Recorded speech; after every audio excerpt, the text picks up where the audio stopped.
독자 여러분 안녕하십니까. 뉴스 헤드라인으로 이슈를 뽀개는 남자, 이슈 브레이크맨 폴리티컬 스나이퍼입니다.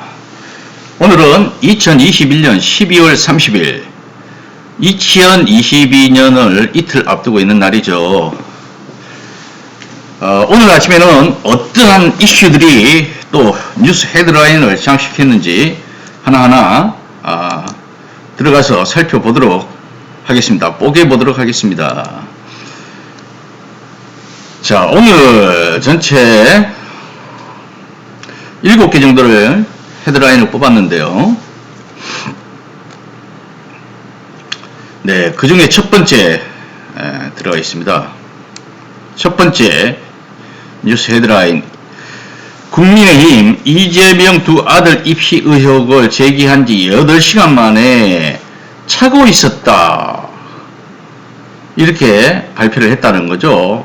얘기를 했지만 전혀 사실과 부합하지 않는 점이 있었는데 그거를 가지고 그냥 이렇게 발표만 하고 말 일이 아니죠. 유감이다, 이게 사과입니까? 참, 국민의힘은 어떻게 사과를 매번 그런 식으로 하는지 모르겠어요. 그리고 책임 있는 사람이 사과를 해야죠. 김종인이나 총괄선대위원장 아니면 윤석열 대통령 후보가 직접 사과를 해야 됩니다. 민주당 윤석열과 선대위의 차원의 공식 사과하라, 당연한 얘기죠. 27일 국힘당 소속 국회의원들이 무려 67명 정도 되면 거의 한 70% 가까이 될 겁니다. 그 국회의원들 명의로 성명을 발표했다라는 거죠. 이 의혹이 있다라고. 자, 이것을 보면 얼마나 지금 그들이 다급한지를 알 수 있는 겁니다. 지지율 하락과 더불어서 이준석과 윤석열의 대립 구도, 이런 것들 때문에 내부가 개판이니, 자, 내부의 위기를 극복하는 방법이 뭐가 있을까요? 외부의 적을 부각시키는 거죠. 바로 그런 방법이었는데 제가 뭐라고 했죠? 똥볼 쳤다고 했습니다. 똥볼을 차도 엄청 크게 찼습니다. 이거는 사과를 넘어서 무차별적인 유언비어 유포죄, 그리고 선거법 위반죄로 고소를 하고 처벌을 해야 됩니다. 다시는 이런 마타도시 네거티브 정책을 선거전을 펼치지 못하도록 쐐기를 박아야 합니다. 자, 두 번째 이슈, 국민의힘 후보 교체 여론이 높다. 자, 이거는 유튜브에 JTBC 썰전 라이브에 이성대 뉴스 썰기에 한 내용인데요. 들어가서 잠깐 같이 보도록 하겠습니다. 70%가 넘게 국민의힘은 후보 교체 여론이 높다는 겁니다. 그리고 민주당은 한 35% 정도 나왔죠. 네, 정말 뜨거웠던 썰라였습니다. 이성대 뉴스 썰기로 좀 리프레시 해보죠. 네, 오늘 준비한 자료 바로 이겁니다. 주민등을 바꾸자고. 배우 하나 더 뽑는다고 뭐 문제될까 있나요? 자, 내부의 불안인가? 후보 교체 목소리. 자, 후보 교체. 오늘 대선 70일 정도 남았는데 여야 모두 총력으로 뛸 시기에 갑자기 후보 교체론이 나오고 있어요. 네, 사실 이번 대선 여야 모두 비호감 대선이다 이런 얘기는 많이 나왔는데, 자, 마침 정치권에서 주목할 만한 여론조사가 하나가 나왔거든요. 자, 보십시오. 자, 오늘 나온 여론조사인데, 자, 여야 후보 교체 필요성에 대해서 물어봤더니요. 자, 민주당 지지층에서는 필요 없다라는 의견이 과반을 넘었습니다. 57.8%. 자, 그런데 국민의힘을 잘 보시면 필요하다는 응답이 70.4로 필요하지 않다는 의견보다 3배 정도 높았습니다. 다시 여기에서 국민의힘 내부 지지층 사이에서는 윤석열 후보에 대한 불만이 높다, 이렇게 볼 수 있는 거죠. 그러니까 보통 여야 지지층이 서로 상대방 후보를 싫어하는 게 너무 당연한 얘기인데 상대방이 그리고 비판 성향들 역시나 국민의힘이나 보수 성향 유권자들과 비슷한 성향일 텐데, 자, 후보 교체가 필요하다는 응답이 필요 없다라는 응답보다 3배 이상 높은 상황이에요. 보신 것처럼 격차가 엇비슷한 게 아니라 필요하다는 의견들이 상당히 2배, 3배 이상 많이 나오는 상황인 거죠. 네. 자, JTBC 뉴스 설계에서 살펴보았듯이, 근데 국민의힘은 70.4%라는 겁니다. 민주당의 지지층에서 필요 없다는 의견은 57.8%, 필요하다 뭐 30 몇 %인데, 문제는 지금 국민의힘이 심각하다는 겁니다. 필요하지 않다라는 의견보다 3배 정도 높았다. 후보 교체율이 더욱더 높아질 것입니다. 그러나 여러 가지 실질적으로 후보를 교체할 수 있는 상황은 아닙니다. 선거법 자체에서 후보는 예를 들어서 뭐 홍준표가 다시 국민의힘의 대선 후보로 되기 위해서는 윤석열의 사퇴가 필요로 하는데 윤석열이 절대 사퇴 안 할 겁니다. 선거법 자체가 그래요. 탈당을 하더라도, 홍준표가 탈당을 하더라도 옛날에 인재 사례 때문에 출마를 할 수 없는 겁니다. 자, 그 다음 이슈, 가장 오늘 크게 다룰 이슈입니다. 어제부터 경북에 윤석열이 달려갔습니다. 박근혜 사면을 앞두고 있죠. 31일 0시를 기해서 박근혜가 지금 이제 사면이 되는 겁니다. 그런데 경북에 달려갔어요. 지지율 하락과 더불어서 집도끼가 날아가고 있다 보니까 가서 한 얘기가 아주 참 입에 담지 못할 정도로 요즘 아주 거칠어졌죠. 무슨 주체사상 배운 집단들이 국민들을 약탈하고 있다. 현 집권 세력을 주체사상파라고 하는 겁니다. 그리고 국민 약탈.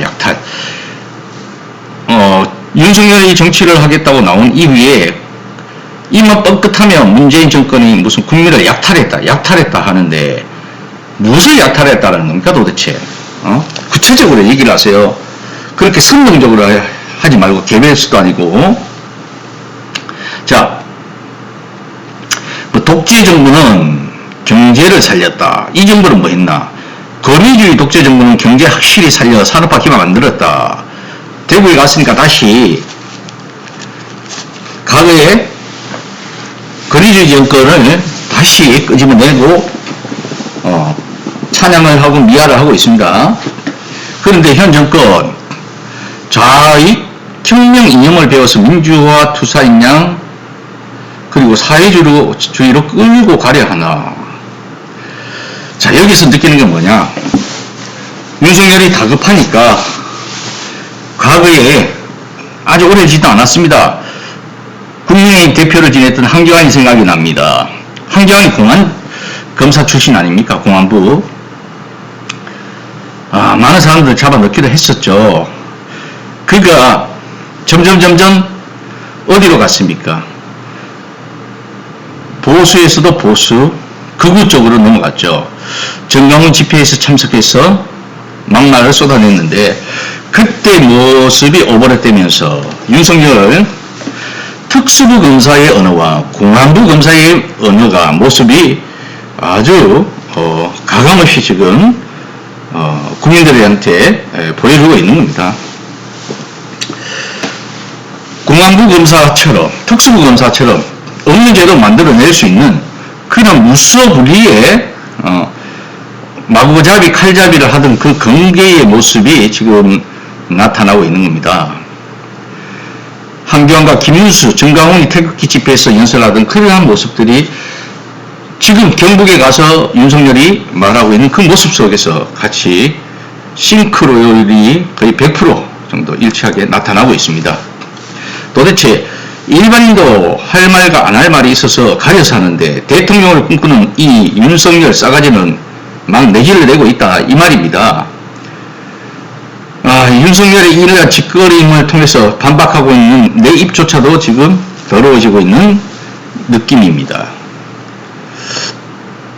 또 윤석열은 뭐라고 했냐? 입이 험해진 윤의 조국이 뭐라고 했냐? 지금 전두환이냐?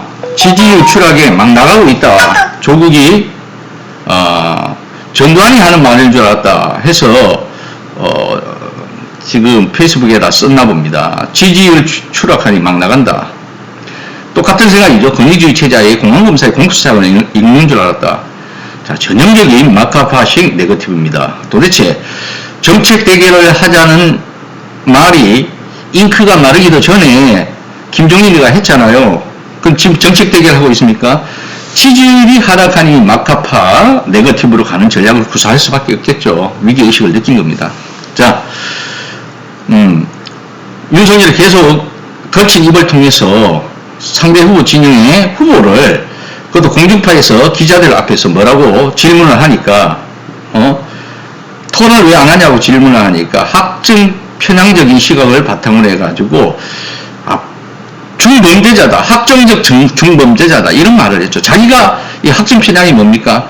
자기가 보고 싶은 것만 보고 자기가 받아들이고 싶은 것만 받아들여서 객관적 사실들과 부합하지 않는 그러한 어떤 논리의 아주 불완전, 그 논리학에서 이것을 불완전 증거의 오류라고 하는 겁니다.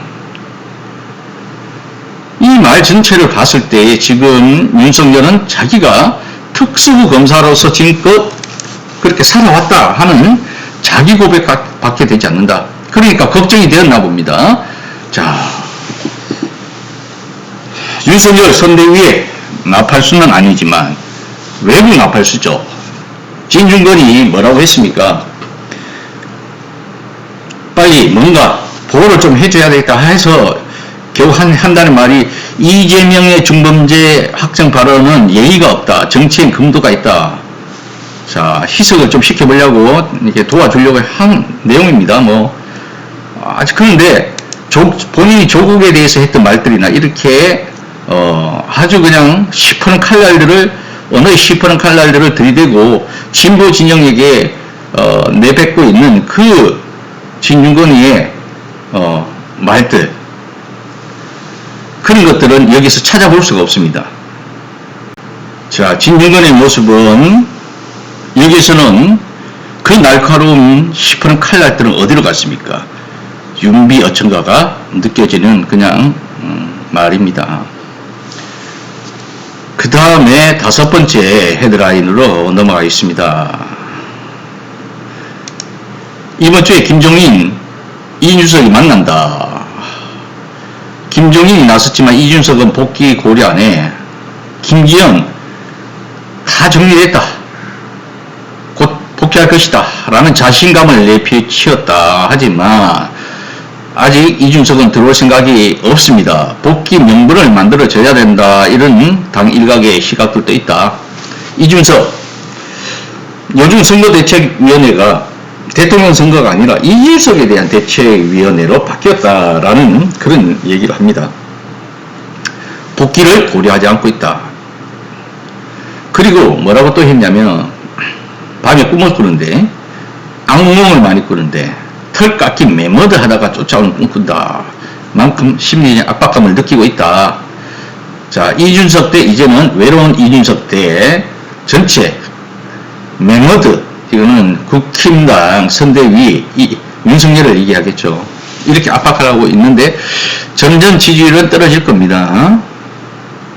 자, 6번째 이준석이가 그래서 또 훈수를 뒀습니다. 그런데 지금 내가 볼 때는 국진당에서 제대로 된 선거에 대한 생각을 가지고 있는 사람은 이준석밖에 없는 것 같아요. 윤석열을 겨냥해서 이재명 범죄자 이런 태도 하나하나가 정도층에 영향을 준다. 너무나 명확한 분석입니다. 명쾌한 분석이죠. 여기에 대해서 윤석열은 반대로 나가고 있어요. 집토끼 잡는다고 아주 극우 보수적인 막말들을 내뱉고 던지고 막 내지르고 있는 겁니다. 이준석은 이대로 가면 2002년 이해창 때와 비슷하다. 그 패배 때와 비슷하다.